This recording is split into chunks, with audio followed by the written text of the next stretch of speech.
నమస్తే, తెలుగు రాజ్యంకి స్వాగతం. నేను మీ సంధ్య. రాజకీయాలలో గెలిచే ముందు ఒక మాట, గెలిచిన తర్వాత ఒక మాట. ఇది మనందరికీ తెలిసిందే.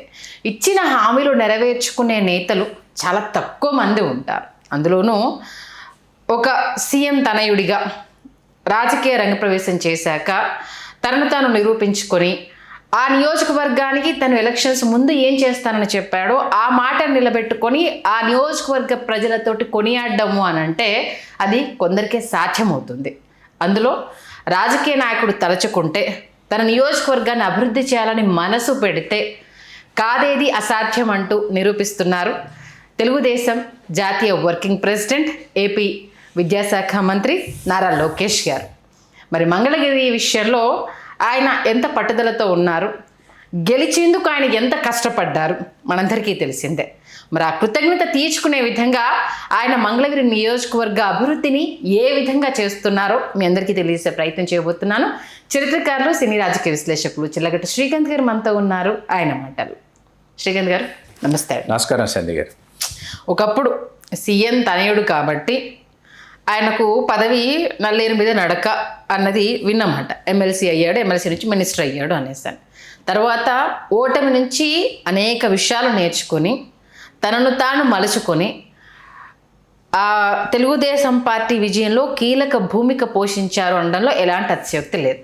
మరి ఇప్పుడు మంగళగిరి నియోజకవర్గం పైన ఆయన పెడుతున్న ఫోకస్ గురించి చెప్పాలంటే మీరేం చెప్తారు? ఇక్కడ నాకు చంద్రబాబు నాయుడు గారికి, లోకేష్ గారికి ఒక స్పష్టమైనటువంటి ఒక వ్యత్యాసాన్ని నేను చెప్పదలుచుకున్నాను. అదేంటంటే చంద్రబాబు నాయుడు గారిని 78లో కాంగ్రెస్ పార్టీ అభ్యర్థిగా ఆయన్ని చంద్రగిరి నియోజకవర్గం నుంచి గెలిపించినటువంటి ప్రజానీకం 82 ఎన్నికల్లో ఓడించారని చెప్పి చంద్రబాబు నాయుడు గారు అసలు ఆ నియోజకవర్గాన్ని విడిచిపెట్టి ఆయన స్వస్థలం, స్వగ్రామం ఉన్నటువంటి బంధుబలగాలతో పెనవేసుకుపోయినటువంటి నియోజకవర్గాన్ని ఆయన విడిచిపెట్టి ఆయన కుప్పం నియోజకవర్గానికి వెళ్ళడం అనేది ఇక్కడ ఒకసారి నేను గుర్తు చేస్తున్నాను. ఎందుకు గుర్తు చేస్తున్నానంటే 2014-19 సమయంలో శాసనమండలికి ఎంపికై శాసనమండలి ద్వారా రాష్ట్ర మంత్రివర్గంలోకి వచ్చినటువంటి నారా లోకేష్ గారు ఆ తర్వాత ఆయన 2 నియోజకవర్గాల్ని ముందస్తుగా ఎంచుకున్నారు. ఇది ఎక్కడ పోటీ చేయాలి అనేటటువంటి క్రమంలో ఒకటేమో భీమిలి, ఆ తర్వాత ఏమో మంగళగిరి. 2 నియోజకవర్గాల్లో నాకు బాగా గుర్తుంది, వారికి అత్యంత సన్నిహితులైనటువంటి ఒక న్యాయవాది నన్ను సంప్రదించారు, నాతో మాట్లాడిన తర్వాత మంగళగిరి సరైన నియోజకవర్గం, భీమిలి కాదు అని మనం స్పష్టం చేసిన తర్వాత అంటే పోటీ చేయటానికి వారు పోటీ చేశారు. ఆ ఎన్నికల్లో వైకాపా అభ్యర్థి ఆళ్ల రామకృష్ణారెడ్డి గారి చేతిలో 5,337 ఓట్ల తేడాతో ఓడిపోయారు. ఓడిపోయిన తర్వాత మంగళగిరిని విడిచిపెట్టకుండా మంగళగిరిలోనే ఉంటూ మంగళగిరి ప్రజల ఆదరాభిమానాల్ని చూరగొంటూ మంగళగిరి ప్రజల చేత నేను నీరాజనాలు పలికించుకుంటానని చెప్పి ఈవేళ 92,000 ఓట్ల ఆధిక్యతతో దాదాపుగా ఆయన గెలిచినటువంటి ఒక వైనం చూస్తే అత్యంత ఆశ్చర్యకరంగా కల్పిస్తుంది. అట్లాగే నారా లోకేష్ గారిలో ఉన్నటువంటి నాయకత్వ లక్షణాలని అది ప్రస్ఫుటింపజేసింది. ఎందుకు ప్రస్ఫుటింపజేసింది అంటే ఇక్కడ మనం ఇప్పుడు నారా లోకేష్ గారి గురించి మాట్లాడుతున్నాం కాబట్టి మనం తెలుగుదేశానికి మద్దతు పలుకుతున్నామా, లేకపోతే మరొకరి గురించి మాట్లాడుతుంటే మరొక పార్టీకి మద్దతు పలుకుతున్నామా అన్న విషయాలు కాసేపు పక్కన పెట్టి మనం మనల్ని విమర్శలు చేసేటటువంటి వాళ్ళ గురించి అసలు మనం కాసేపు ఆలోచించకుండా మనం ఇక్కడ ఏంటంటే నాయకత్వం అనేది ఒకరి ద్వారా మరొకరికి వారసత్వంగానో మరొక విధంగానో సంక్రమించేటటువంటిది కాదు. నాయకుడు తనను తాను తీర్చిదిద్దుకొని తనను తాను నాయకుడిగా మలుచుకొని ఎదిగేటటువంటి క్రమంలో అతను ఒక పూర్తి స్థాయి నాయకుడిగా తనను తాను తీర్చిదిద్దుకున్నాడు. అతనికి ఆ మొట్టమొదటి ఓటమి ఏదైతే ఉందో అది చాలా పాఠాలని నేర్పించింది. ఇప్పుడు నాకు చాలా ఇష్టమైనటువంటి ఒక మాట రావు రమేష్ గారు చెప్తారు, చాలా ఇష్టం. ఎప్పుడు రావు రమేష్ గారితో మాట్లాడినా ఆ మాట ఒకసారి మేమిద్దరం మాట్లాడుకుంటాం. అది ఆయన మాట్లాడే ఆ మాటని ఒక సినిమాలో ఆయన చేత పలికించారు కూడా. విజయం సాధిస్తే మహా అయితే ఏమవుతుంది, విజయం సాధిస్తే నువ్వు అందరికీ పరిచయం అవుతావు, ఒకసారి ఓడిపోయి చూడు ప్రపంచం నీకు అర్థమవుతుంది అని చెప్తాడు రావు రమేష్ గారు. ఎందుకంటే ఆయన వేదనల నుంచి వచ్చాడు కాబట్టి. ఓడిపోయిన తర్వాత ఏమైందంటే నారా లోకేష్ గారికి ఎవరు మావాడు ఎవరు నావాడు కాదు తత్వం బోధపడింది. ఎవరు మనవాడు ఎవరు మనవాడు కాదు. అట్లాగే తన కోసం నడిచి వచ్చేటటువంటి వాళ్ళెవరు, తండ్రితో పాటు తనతో పాటు కలిసి వాళ్ళు నడుస్తున్నటువంటి వాళ్ళు ఎవరు, పార్టీ కోసం కృషి చేసినటువంటి వాళ్ళు ఎవరు, పార్టీ కోసం త్యాగాలు చేసినటువంటి వాళ్ళు ఎవరు అనేటటువంటి ఒక పూర్తి స్థాయి రాజకీయాన్ని అతను దాన్ని పూర్తిగా వంట పట్టించుకున్నాడు. మీకు అతను తనను తాను ఎన్ని రెట్లు తనను తాను తగ్గించుకున్నాడు అని అంటే, పొత్తు ధర్మంలో భాగంగా కూటమిలో విజయం సాధించడానికి పవన్ కళ్యాణ్ గారు భుజం కాశారు అనేటటువంటి విషయాన్ని అతను ఎక్కడ 4 గోడల మధ్య పవన్ కళ్యాణ్ గారికి అతను పాదాభివందనం చేసి తన విధేయతను కృతజ్ఞతను చాటుకోవచ్చు. కానీ బాహాటంగా బహిరంగంగా సభాముఖంగా పవన్ కళ్యాణ్ గారికి పాదాభివందనం చేసినటువంటి దృశ్యాన్ని ఇంకా ఎవరు మర్చిపోలే. వాస్తవం, ఎవరు మర్చిపోలే. ఎందుకంటే ఈ విజయంలో మీ భాగస్వామ్యం ఉంది అని చెప్పి, ఈ విజయంలో మీ భాగస్వామ్యం ఉంది అని చెప్పి, ఈ విజయంలో మీ భాగస్వామ్యం ఉంది అని నారా లోకేష్ గారు తెలియజేసినటువంటి విధానం. సరే, 2 సంవత్సరాల కాలం పూర్తయింది. 2 సంవత్సరాల కాలంలో ఇవాళ ఏంటంటే అమరావతి పరిసర ప్రాంతాలలో, అంటే రాజధాని ప్రాంతం ఏదైతే కేంద్రీకృతమైందో అక్కడ జరుగుతున్నటువంటి అభివృద్ధితో పాటు ఇవాళ మంగళగిరికి సంబంధించినటువంటి అభివృద్ధిని కూడా ఒకసారి మనం తరచి చూస్తే, ఎందుకంటే 2018 నుంచి 2022 వరకు ఆ ప్రాంతంలో, ఆ నియోజకవర్గంలో ఉండి వచ్చినటువంటి ఆ వాసిగా నేను చెప్తున్నాను. ఎందుకంటే ఈవేళ అక్కడ జరుగుతున్నటువంటి అభివృద్ధి గురించి తెలుసుకుంటుంటే, వింటుంటే చాలా ఆశ్చర్యం కలుగుతూ ఉంది. 2 సంవత్సరాల కాలంలో ఇంతటి అభివృద్ధి ఏ విధంగా సాధ్యమవుతుంది అని కూడా అనిపిస్తుంది. ఎందుకనంటే తను అందుబాటులో ఉంటున్నటువంటి తీరు, ఒక రాష్ట్ర మంత్రిగా కనీవిని ఎరిగినటువంటి విధంగా ఆయా శాఖలకు న్యాయం చేయాల్సినటువంటి రాష్ట్ర మంత్రిగా ఒకవైపు, వర్కింగ్ ప్రెసిడెంట్గా మరొక వైపు, ఈ 2 బాధ్యతలతో పాటు నారా లోకేష్ గారు మంగళగిరి శాసనసభ నియోజకవర్గానికి నేను శాసనసభ్యుణ్ణి అనేటటువంటి విషయం ఆయనకు బాగా గుర్తుంది. దాన్ని గుర్తు పెట్టుకొని ఆయన చేస్తున్నటువంటి అభివృద్ధి 2 సంవత్సరాల కాలంలో ఏ విధంగా సాధ్యమవుతుంది, హౌ ఇస్ ఇట్ పాసిబుల్ అనిపించేటటువంటి అభివృద్ధి ఇవాళ అక్కడ కనిపిస్తుంది. మన తెలుగునాట మనం పేరెన్నిక గన్న పుణ్యక్షేత్రాలను మనం ఒకసారి ఎంచి చూస్తే ఖచ్చితంగా మనకి పానకాల స్వామివారు చాలా ముఖ్యమైనటువంటి దైవం మనకి. అటువంటి పుణ్యక్షేత్రం కేంద్రీకృతమై ఉన్నటువంటి మంగళగిరిలో అభివృద్ధి ఎలా చేయాలి అని అంటే చాలా కష్టసాధ్యమైన విషయం. చాలామందికి అక్కడికి వెళ్ళిన వాళ్ళకి అర్థమవుతుంది. ఎందుకంటే పురాతన దేవాలయాల సముదాయాలు ఒకవైపు, పురాతన కట్టడాలు ఒకవైపు, వాటిని ఏ విధంగా కూడా వాటి జోలికి వెళ్లకుండా మిగతా అభివృద్ధి అంతా చేయాల్సి వస్తుంది. దీని కత్తి మీద సాము వంటిది అనమాట. ఎన్నో విమర్శలను ఎదుర్కోవాలి. అట్లాగే ఎంతోమంది వీటికి చిలవలు పలవలు చేసి మాట్లాడతారు. అట్లాగే చాలామంది దీన్ని వక్రీకరించేటటువంటి ప్రయత్నం చేస్తారు. ఇవన్నీ కూడా ఎదుర్కొని అక్కడ జరుగుతున్నటువంటి అభివృద్ధి, అక్కడ చేస్తున్నటువంటి అభివృద్ధి, ఇవన్నీ ఒకసారి తరచి చూస్తే ఏంటంటే ఖచ్చితంగా అతను తండ్రి చాటు బిడ్డ కాదు. తండ్రికి తగ్గ తనయుడు మాత్రమే కాదు, తండ్రిని మించిన తనయుడు ఖచ్చితంగా అవుతాడనేటటువంటి విషయం స్పష్టమవుతుంది.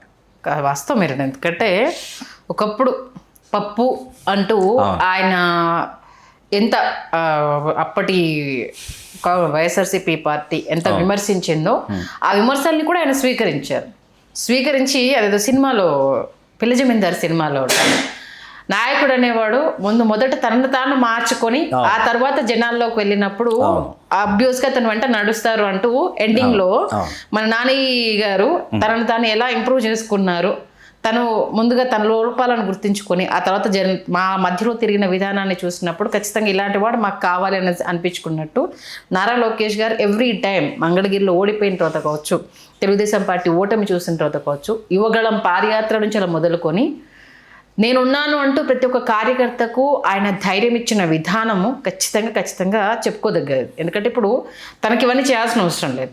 యాజ్ ఎ సీఎం కొడుకుగా, ఒక విద్యాశాఖ మంత్రిగా సింపుల్గా చూసేసుకుంటే అయిపోతుంది. కానీ అంత మెజారిటీ ఇచ్చి గెలిపించారు అన్న ఒక కృతజ్ఞత చూపించే వాళ్ళు ఎంతమంది ఉంటారు, ఇది అండర్లైన్ ద పాయింట్. నిజంగా మంగళగిరి ప్రజలు ఎందుకు ఆయన నమ్మి అంత ఘన విజయం ఇచ్చారు అని అంటే ఖచ్చితంగా ఈయన చేస్తాడు అని వాళ్ళు నమ్మారు కాబట్టే ఇప్పుడు ఆయన చేస్తున్న పనులకు ఈ విజయం ఆయనకి ఇచ్చారు అనేసి మనం. సుమారు 92,000 ఓట్ల ఆధిక్యత అంటే సాధారణమైనటువంటి విషయం. టాప్ 10 175 ఆంధ్రప్రదేశ్లో 90,000 పైచులకు ఆధిక్యత ఉన్నటువంటి వాళ్ళల్లో టాప్ 10లో ఇవాళ నారా లోకేష్ గారి ఆధిక్యత మనకు కనిపిస్తుంది. దీంతో పాటు విద్యాశాఖ మంత్రిగా ఆయన నేను ఫస్ట్ వీడియో చేసినప్పుడు నాకు ఇంకా గుర్తు, అందులోకి సంబంధించి వాళ్ళ మెమో విషయంలో అక్కడ యూనివర్సిటీ స్పందించలేదు అనేసి ఆయనకు వాట్సాప్లో మెసేజ్ పెడితే 20-25 మెంబర్స్ అరౌండ్ వాళ్ళందరినీ ఆయన స్వయంగా పిలిపించుకొని ఏంటి ప్రాబ్లమ్ అని ఆయనే స్వయంగా మాట్లాడి మన ఏపీ నుంచి వెళ్ళిన ఇంతమంది పిల్లలు వాళ్ళు ఇబ్బంది పెడతారా, అది ఏంటి ఆ సబ్జెక్ట్ అని తెలుసుకొని సాల్వ్ చేసి వాళ్ళంతా టైం స్పెండ్ చేసి రేపు వీళ్ళకి ఏమేమి భవిష్యత్తు ఉంటుంది అన్న వేలో వాళ్ళందరినీ గైడ్ చేసి పంపించడము నేను చాలా ప్రౌడ్గా ఫీల్ అయిన మూమెంట్ సార్. మన తెలుగు రాజ్యం నేను ఆ వీడియో కూడా చేశాను నేను. అన్నిటికంటే ముఖ్యమైన విషయం ఏంటంటే వారు పాదయాత్ర మొదలు పెట్టడానికి ముందు కొంతమంది ముఖ్యులైనటువంటి వాళ్ళు అంటే జర్నలిజంలో ఎంతో కొంత వీళ్ళు ప్రభావితం చేయగలరు వీళ్ళ వాదనల ద్వారానో వ్యాఖ్యల ద్వారానో అన్నటువంటి వారిని లోకేష్ గారు పిలిపించుకొని మాట్లాడినటువంటి సందర్భంలో ఆ జాబితాలో నేను కూడా ఉన్నాను. నాకు కూడా చోటు లభించింది. ఓకే. ఆయన ముందు అనుకున్నటువంటి ప్రణాళిక ప్రకారం ఏంటంటే 15 లేకపోతే 20 నిమిషాలు సమయం ఇవ్వాలి. అట్లాంటిది సుమారు గంటకు పైగా మా సమావేశం జరిగినప్పుడే నాకు అర్థమైనటువంటి విషయం ఏంటంటే ఖచ్చితంగా ఇతను మారడం అంటే ఏంటంటే తనను తాను చాలా విషయాల్లో తగ్గించుకున్నాడు, చాలా విషయాలు నేర్చుకోవాలనుకుంటున్నాడు. అట్లాగే ఖచ్చితంగా అధికారంలోకి వస్తే ఖచ్చితంగా పార్టీ కోసం కృషి చేసిన వాళ్ళని కాపాడుకోవాలి, అట్లాగే పార్టీని మరింతగా పునర్నిర్మాణం చేసుకోవాలి, దాంతోపాటు తనదైనటువంటి సైన్యాన్ని తయారు చేసుకోవాలనేటటువంటి లక్ష్యంతో ఖచ్చితంగా ఇతను ముందుకు దూసుకువెళ్ళేటటువంటి నాయకుడు ఖచ్చితంగా అవుతాడు అని ఆ రోజు అనుకోవడం జరిగింది. ఖచ్చితంగా ఈరోజు దానిని అతను చేసి చూపిస్తున్నాడు. షూర్. ఇంకా అంటే రాబోయే రోజుల్లో లోకేష్ గారి నుంచి ఇంకా ఏమేం కార్యక్రమాలు జరిగే అవకాశం ఉంది, టీడీపీని ఆయన ఎలా బలోపేతం చేస్తూ ముందుకెళ్తారంటే ఏం చెప్తారు? అంటే ఇక్కడ సంధ్య గారు ఇది మనం దీనిని ఊహిస్తున్నామా, ఊహాగానం చేస్తున్నామా, లేకపోతే మనం దీనిని విశ్లేషిస్తున్నామా అన్న విషయాన్ని పక్కన పెడితే ఏంటంటే ఇక్కడ తెలుగుదేశం పార్టీ సిద్ధాంతాలు ఏవైతే ఉన్నాయో, తెలుగుదేశం పార్టీ అస్తిత్వం ఏదైతే ఉందో అది వెనుకబడిన తరగతుల కోసం, వాళ్ళ యొక్క ఔన్నత్యం కోసం, వాళ్ళ యొక్క అభ్యున్నతి కోసం తెలుగుదేశం పార్టీ కట్టుబడి ఉంటుంది అనేటటువంటి ఒక నినాదం, ఒక నిర్ణయపరమైనటువంటి విధానపరమైనటువంటి ఆలోచనతో తెలుగుదేశం పార్టీ ఆవిర్భవించిన తర్వాత ఏమైందంటే ఆయా జిల్లాలకు వెళితే ఆయా నియోజకవర్గాలను ఒకసారి తరచి చూస్తే ఏమవుతుందంటే వాస్తవానికి వెనుకబడిన తరగతుల వాళ్ళు అత్యధిక సంఖ్యలో శాసనసభకు కానీ లోక్సభకు కానీ ఎంపిక అయ్యేటటువంటి పరిస్థితి వాస్తవానికి కనిపించటం లేదు, సాధ్యపడటం లేదు. దీనిని ఖచ్చితంగా ఎదుర్కోగలిగితే ఎందుకంటే కొన్ని సామాజిక వర్గాలు అసలు ఇప్పటివరకు శాసనసభలోకి అడుగు పెట్టలేదన్నది నిర్వివాదాంశం. మీకు 125 వెనుకబడిన తరగతులు ఉన్నాయనుకుందాం, 125 సామాజిక వర్గాలు ఉన్నాయనుకుందాం కాసేపు, 130, 132 కాసేపు 125 ఉన్నాయని అనుకుంటే 125లో కేవలం 20 సామాజిక వర్గాలు వెనుకబడిన తరగతుల నుంచి శాసనసభలోకి అడుగుపెట్టాయి. సింగిల్ డిజిట్ మీకు లోక్సభకు వచ్చాయి, మహా అయితే రాజ్యసభకు 1-2 నామినేట్ చేశారు తప్ప 5-6 అనుకుందాం కాసేపు. మీకు 20 మందికి మించి మీకు వెనుకబడిన తరగతుల నుంచి శాసనసభలోకి అసలు ప్రవేశించలా. 20 సామాజిక వర్గాలకు మించి వీళ్ళు ప్రవేశించలా. చాలా సామాజిక వర్గాలకు అసలు అధికారం ఎట్లా ఉంటుందో తెలియదు. మహా అయితే సర్పంచ్ స్థాయిలో, మహా అయితే ఒక ఎంపీపీ, ఆహా ఓహో అనుకుంటే ఒక జెడ్పీటీసీ స్థాయికి ఏమన్నా వెళ్ళగలిగినటువంటి వాళ్ళు ఉంటే ఉండవచ్చు అక్కడ ఉన్నటువంటి ఆయా రిజర్వేషన్స్ ప్రకారం. ఎందుకంటే ఇది బీసీ మహిళ అయింది, లేకపోతే ఇది బీసీ జనరల్ అయింది అని అంటారు, అంటే జెంట్ కూడా కంటెస్ట్ చేయొచ్చు అనేటటువంటి చోట అక్కడ ఆయా సామాజిక వర్గాలు ఏవైతే కేంద్రీకృతం అయి ఉంటాయి దానిలో నుంచి వచ్చింటారు తప్ప వీళ్ళెవరూ కూడా హౌస్లోకి వచ్చినటువంటి పరిస్థితి లేదు.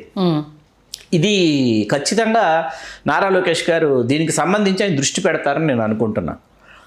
మనం చాలా విశ్లేషణలు చేసాం. మంత్రివర్గ విస్తరణ జరిగితే కొన్ని సామాజిక వర్గాలకి మంత్రివర్గ విస్తరణలో భాగంగా కొన్ని సామాజిక వర్గాలకు అవకాశం ఇవ్వాలి అని మనము పదే మనం చెబుతూ వస్తున్నాం. మనల్ని సామాజిక కోణం నుంచి చూసేటటువంటి వాళ్ళు, తర్వాత ఎవరో తెలుగు రాజ్యం అని తీసేసి పలానా రాజ్యం అని పెట్టుకోండి అని కామెంట్స్ చేసేటటువంటి వాళ్ళకి ఏంటంటే ఇక్కడ శ్రీకాకుళం జిల్లాలో ఉన్నటువంటి కాళింగుల పక్షాన శ్రీకాంత్ కుమార్ ఎందుకు మాట్లాడుతున్నాడు, ఉమ్మడి విశాఖ జిల్లాలో ఉన్నటువంటి గవర్ల గురించి శ్రీకాంత్ కుమార్ ఎందుకు మాట్లాడుతున్నాడు, లేకపోతే రాయలసీమ ప్రాంతంలో ఉన్నటువంటి వాల్మీకుల గురించి శ్రీకాంత్ కుమార్ ఎందుకు మాట్లాడుతున్నాడు, కోనసీమకి శ్రీకాంత్ కుమార్కి సంధి గారికి సంబంధం ఏంటంటే కోనసీమ కాపుకి మంత్రి పదవి ఇవ్వాలని మనం ఎందుకు కోరుకుంటున్నాము. మనం ఏంటంటే ఇప్పుడైనా లోకేష్ గారు తనను తాను ఆయన తీర్చిదిద్దుకున్నటువంటి నాయకుడుగా ఆయన ఎదుగుతున్నటువంటి క్రమంలో ఇటువంటి నిర్ణయాలు తీసుకుంటే, ఈ విధమైనటువంటి చర్యలు తీసుకుంటే ఖచ్చితంగా ఏంటంటే తెలుగుదేశం పార్టీ ఈ వర్గాల పార్టీ, ఈ వర్గాలు సొంతం చేసుకున్న పార్టీ, మరింతగా సొంతం చేసుకునేటటువంటి పార్టీగా